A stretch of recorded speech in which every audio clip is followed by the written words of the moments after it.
for starting this. I've learned so much from the program that I've attended, and was so sorry not to be here for John's earlier in the spring. So I think it's a great thing to have the opportunity to learn from one another and from friends and neighbors. So many of you know that Tom and I spend a good deal of time in France. I first went to France when I was a student in the 60s, and Paris was a pretty exciting place then, I can tell you.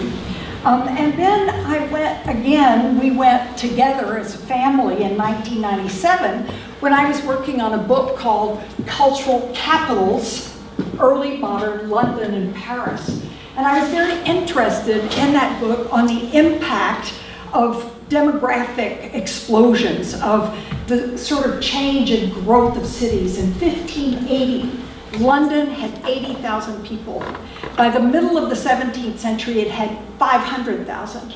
So it went from being a little town to being a big city really fast. And that demographic explosion had a huge impact, as you might imagine, on theater, because you need people to go to the theater and to fill the seats of the theater. Since then, I've gotten interested in what we call reception. That is, in the reception of Shakespeare in Europe. And in my case, it used to be said that Shakespeare was really unknown on the continent until the middle of the 19th century, 18th century, when the writer Voltaire first spent some time in London and wrote about Shakespeare, introducing him to the French. But we know now that, in fact, that English actors travel the continent and perform in what is now Germany and Holland and the Low Countries, but also they reached Vienna and Prague and even Gdansk in the late 16th and through much of the 17th century. So the traveling English players were so popular that they became a brand, what we would now call a brand. And until the 18th century, troupes made up completely of German actors called themselves English comedians because of the brand, okay? So, some of you may remember that a couple of years ago, it was reported by the New York Times, that a copy of Shakespeare's first folio, that is the collection of his plays published in 1623, soon after his death, was found in a small town library of Saint-Omer near Lille, France. In Shakespeare's day, the town was home to a school for Catholic English boys, and marginalia in that text suggests that it was used for performance. A first folio of Shakespeare's sold at auction in 2008 for $5.2 million, and another unrecorded copy sold this past May for $2.75 million.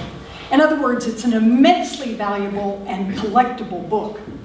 So Shakespeare has been much in the news as well because over the last couple of years, we've been celebrating or commemorating, not celebrating, the 400th anniversary of his death.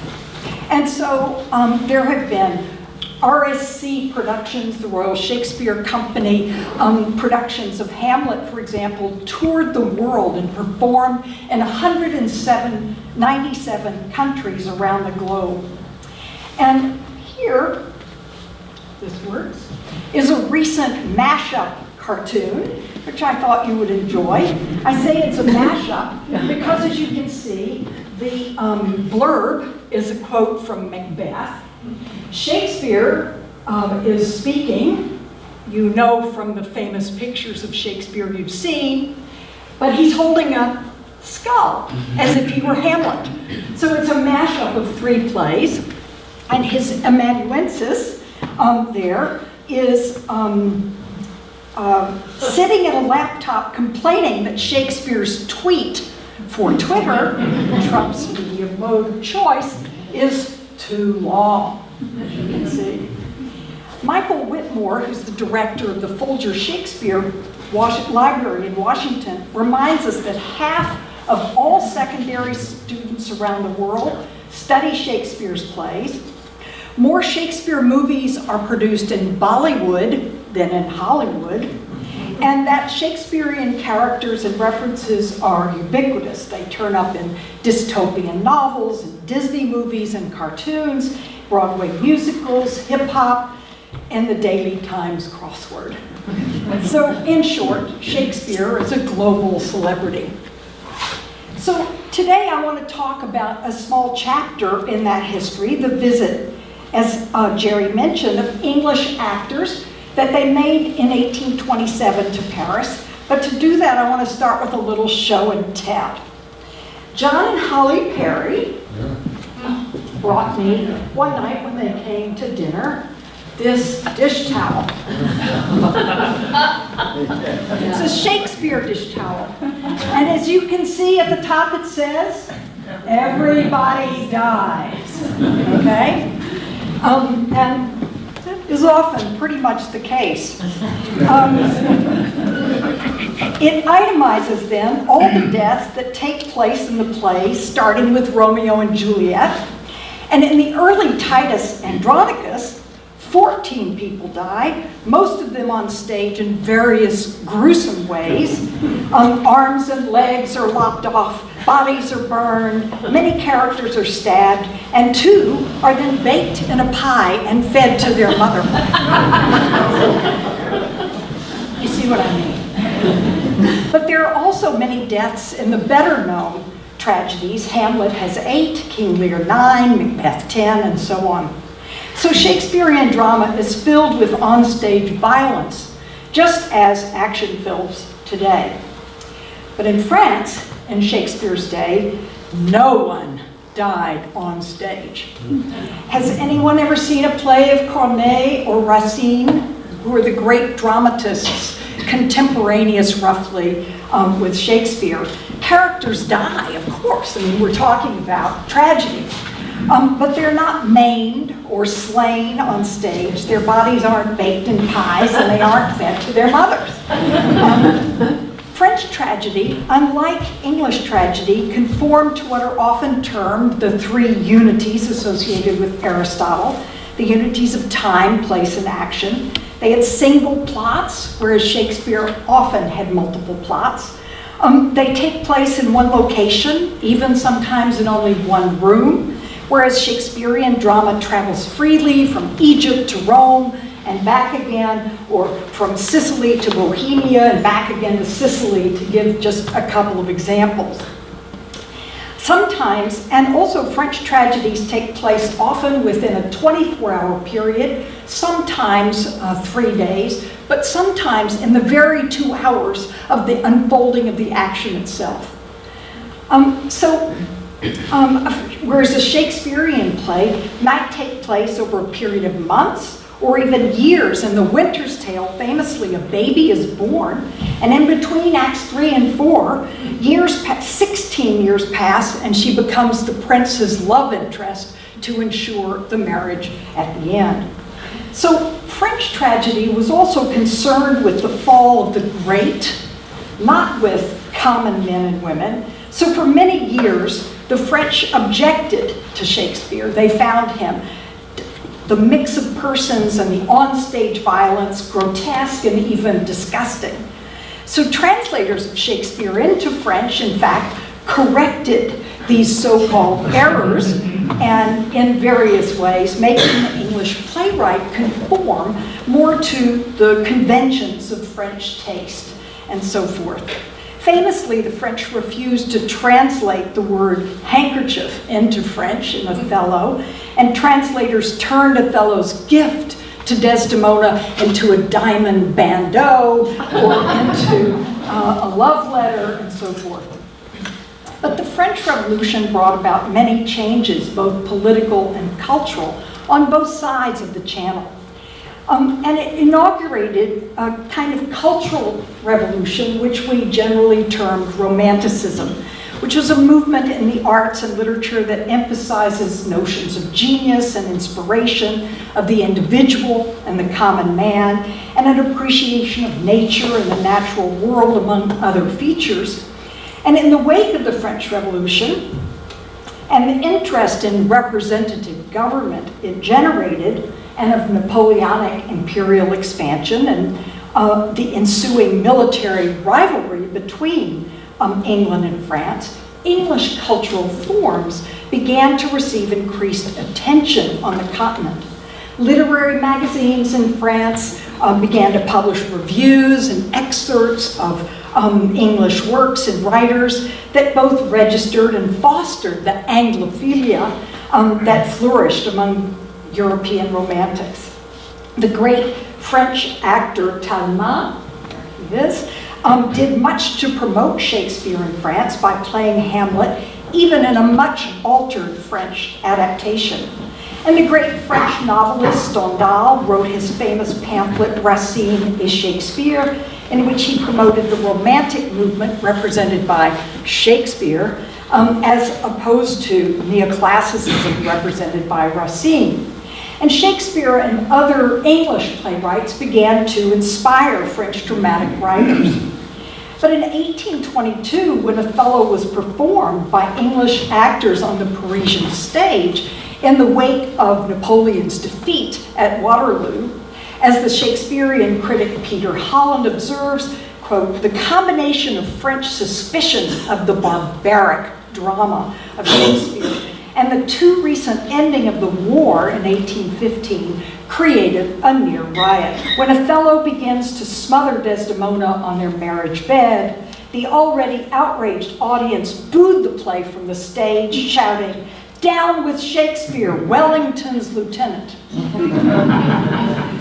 5 years later, however, when the Covent Garden theater manager and actor Charles Kimball brought a troupe of English actors to Paris, where they gave a series of performances at the Odeon Theater,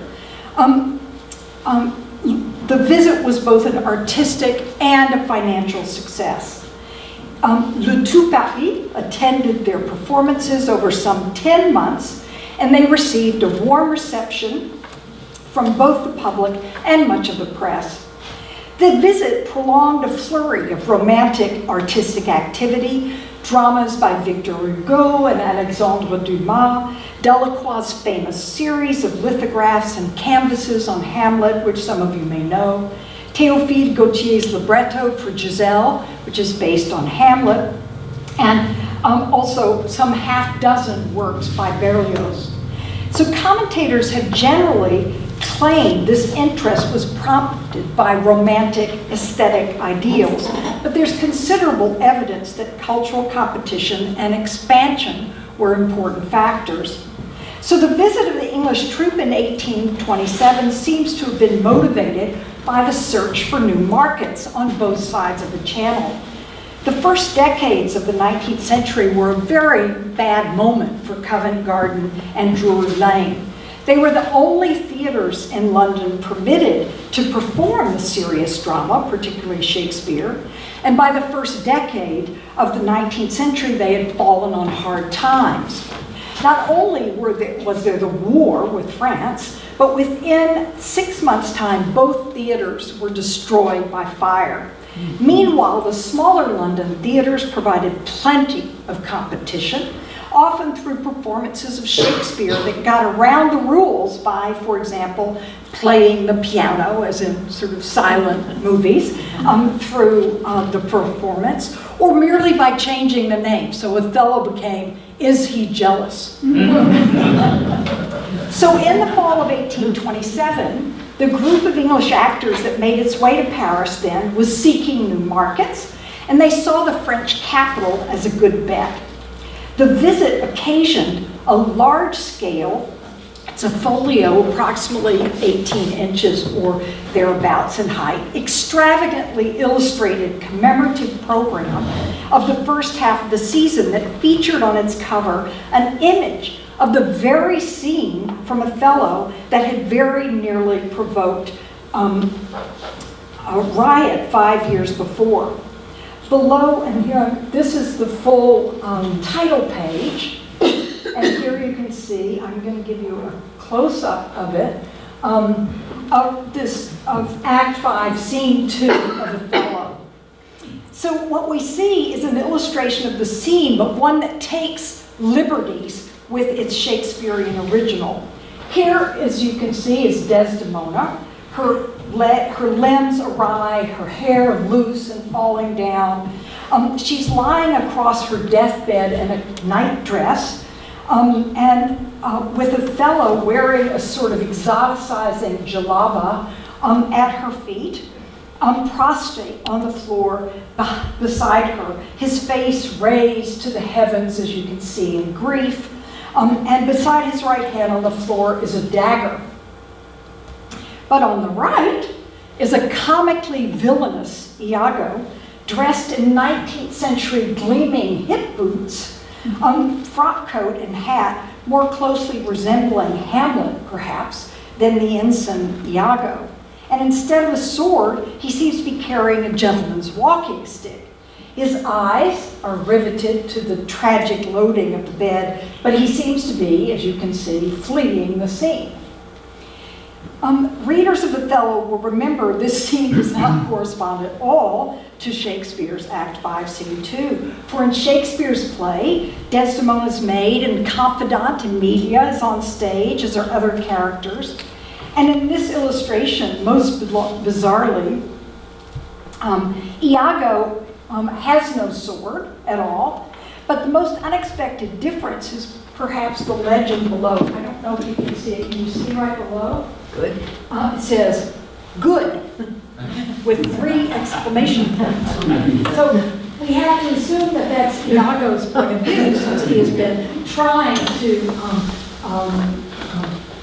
lead Othello, right, to commit this murder. So this image may well have influenced the famous rendering of Ophelia's death in the series of lithographs of Delacroix, The Death of Ophelia. It's sometimes compared.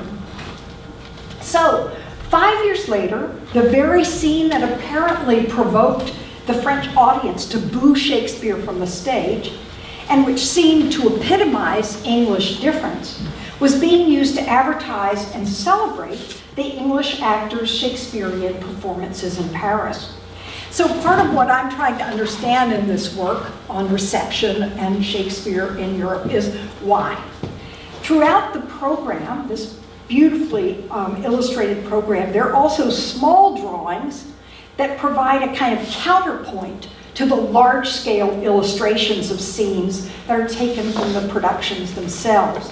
So on the title page, for example, you can see, close-up there of it, is a scene from Hamlet in which Polonius accosts Hamlet reading, but this time the caption actually is from the play itself. It says, "words, words, words," which is, as I said, a line taken from the play itself.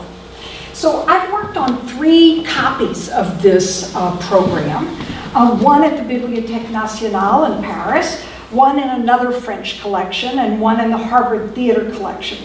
All 3 include the title page, an introduction, a series of these colored illustrations of various scenes, but the number of scenes represented varies according to, in these various copies.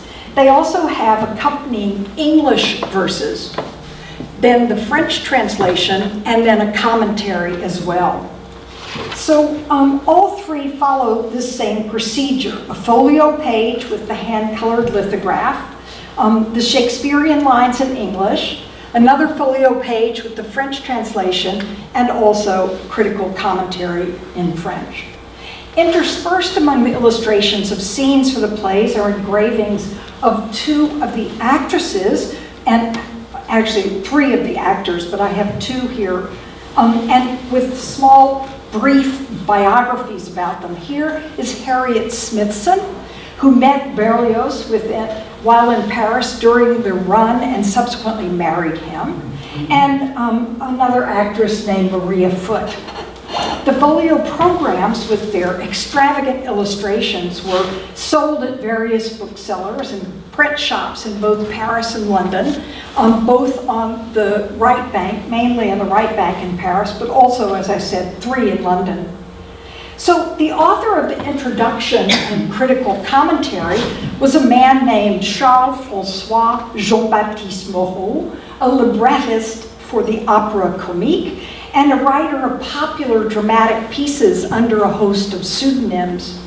His introduction leaves no doubt that the visit of the English actors to Paris and the program itself played a role in what might be termed the 19th century culture wars. Moreau begins by asserting a new era is opening for literary France. He acknowledges the immortal beauties of Corneille and Racine and Voltaire, but asserts that the grand events, the important events of the last 40 years, that is the French Revolution, right, have changed customs and manners, ideas and belief, not only in politics, but also in literature. And he insists on the relationship between politics and the arts throughout his text. With heavy irony, he observes that it took the fall of one of the oldest monarchies, France, to depose Aristotle and his rules in the realm of culture. And he argues that the new social formations of today are based on debate about the laws that govern subjects, and so it is also with the arts, which can no longer be based, he argues, on 17th century models. So a revolution in the arts is underway, he says, just as the French Revolution had as its immediate cause the bad state of the state's finances, so the theater public also objects to paying for what are mere copies, because the French theater in this period continued to emulate and copy and try to replay Racine and Corneille in the contemporary theater as well. So this art and music, he claims, have already been renewed by David and Rossini. What better moment for Shakespeare in Paris? So he goes on to characterize Shakespeare for his French audience. That is, he acknowledges that Shakespeare had many blemishes, or that spoil the works of what he calls the English Aeschylus. That's how he terms Shakespeare. But he calls upon his readers to transport themselves imaginatively back in time to that century in which this rude genius, represented the history of his people with power and truth, and only then will they appreciate why Shakespeare is so celebrated as to have produced in his own country what Moreau terms a kind of cult. So Shakespeare will help Moreau's countrymen understand that there are other sources of profound emotion than those of 2 centuries past, and will regenerate French tragedy. So that's his argument. He also hints at some interesting questions that are the ones that actually fascinate me. And that also the visit of the English actors that I mentioned earlier raised today. And that is, what did people understand? I mean, try to think of it. I mean, today you can go in France to hear Shakespeare in English, but it's for 3 or 4 days. I mean, you know, a show will come, it will perform, and then it goes, you know, that's it. 10 months. They performed for 10 months. And so the question becomes, what did people actually understand? And we do know that some people, contemporary accounts suggest that some members of the audience had kind of cribs in French. Some had English text, small little texts. We can imagine that the program itself might have worked in a certain way to help people out, but it's still very interesting. So I think part of what happened is that this became a sort of cultural fashion and phenomenon, that people wanted to be there because it was chic. It was where the sort of action was, where it was very avant-garde at that moment in French culture. Then Moreau observes that Shakespeare also, and this is very important too, appeals to the eye as well as to the ear. And he uses that as a kind of segue to talk about the illustrators themselves. They are a portraitist and designer named Achille de Verrières, who, along with Louis Boulanger, who was the illustrator of Victor Hugo, created these illustrations in the program. De Verrières was a well-known designer, a lithographer, a portraitist, and incidentally a pornographer of the period, and a champion of Romanticism. So the illustrations were probably really the main attraction. And this you can see also from the cover, where, as you can see, it says souvenirs of the theater, English theater in Paris, par Monsieur de Verrières et Boulanger. And then in little tiny letters under that it says, avec un texte de Monsieur Moreau, with the text of Monsieur Moreau. So the text is much less important than the images right themselves. So chosen to represent the English actors' performances were 3 scenes from Hamlet. The play scene, this is a very famous scene. You can see that the play is going on in that kind of little framed stage behind. Ophelia is sitting in her chair with Hamlet at her feet. Horatio is leaning against the chair watching. And there are Polonius and Gertrude watching the play as well, the mousetrap. The graveyard scene. And here we have Delacroix in 1828, and from the souvenir, the illustration from the program itself.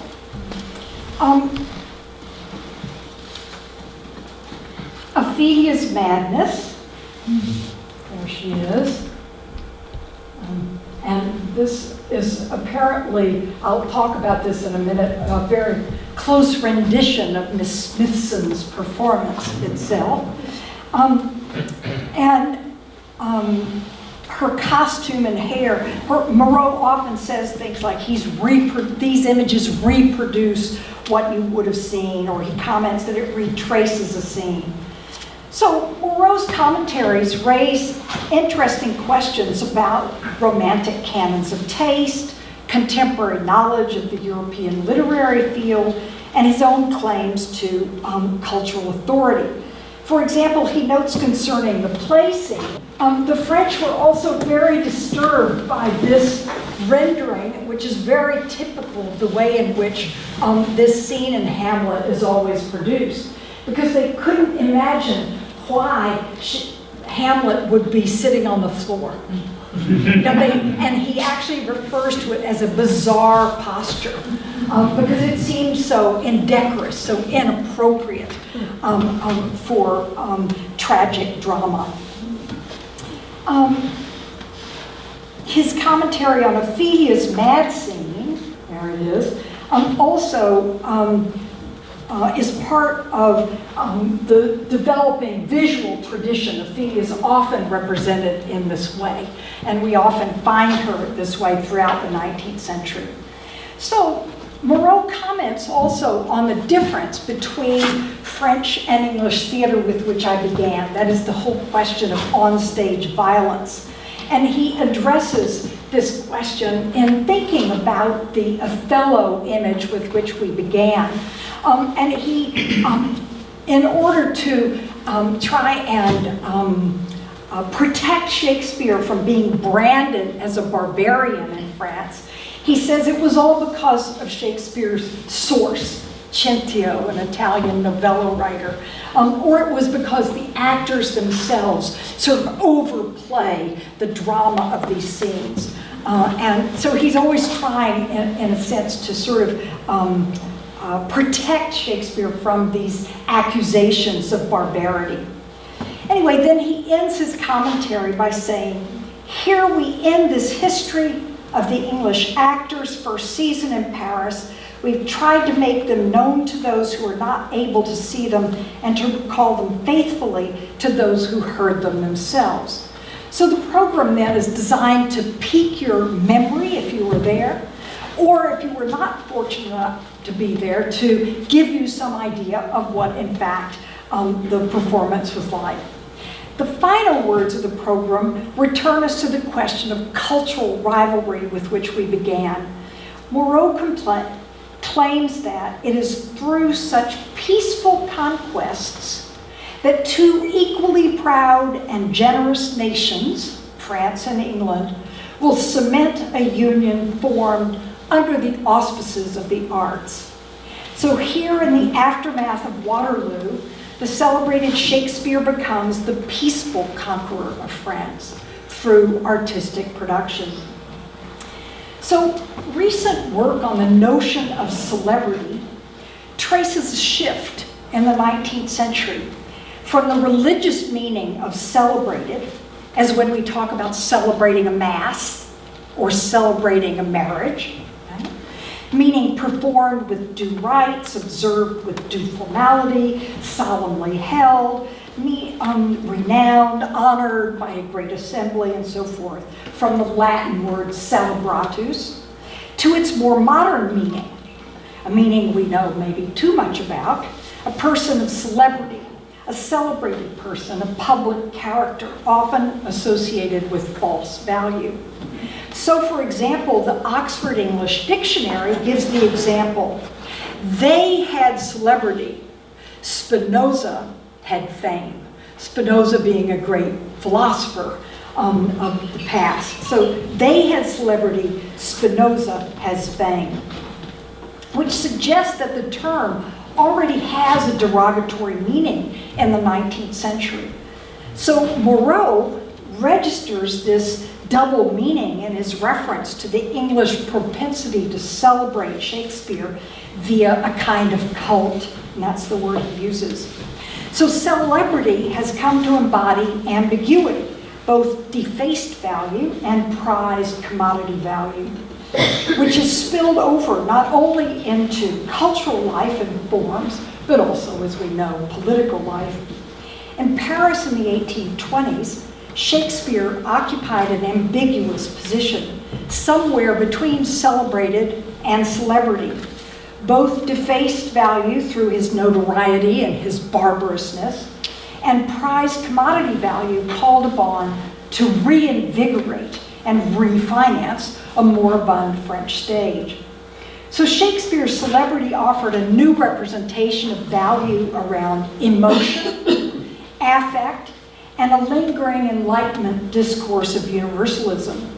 Shakespeare, as celebrity, helped to structure meaning, to crystallize the ideological positions of the ancients and the moderns, neoclassic and romantic, and provided a certain coherence registered in the discourse produced by Shakespeare as a marketable cultural commodity. Mark Zuckerberg has suggested that scientists should be treated as celebrities, and that Albert Einstein was in fact a celebrity in his own time.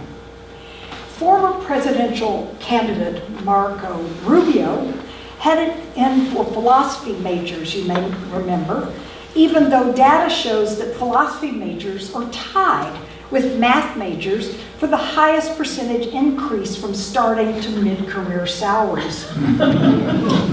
Yet science and the humanities, knowledge and imagination, statistics and the arts are set up as opposites, the so-called two cultures. And the humanities, art, music, literature, and drama, are increasingly expendable, cut from the curricula in public schools in favor of the so-called STEM disciplines, science, technology, engineering, and mathematics. Literature teachers are pressed increasingly to set their students to reading train schedules and EPA reports, so-called practical reading, instead of novels, poetry, and drama. And American students continue to fall behind their international peers in reading and math. Perhaps it is because, as Einstein observed, imagination is more important than knowledge. Knowledge is limited. Imagination encircles the world.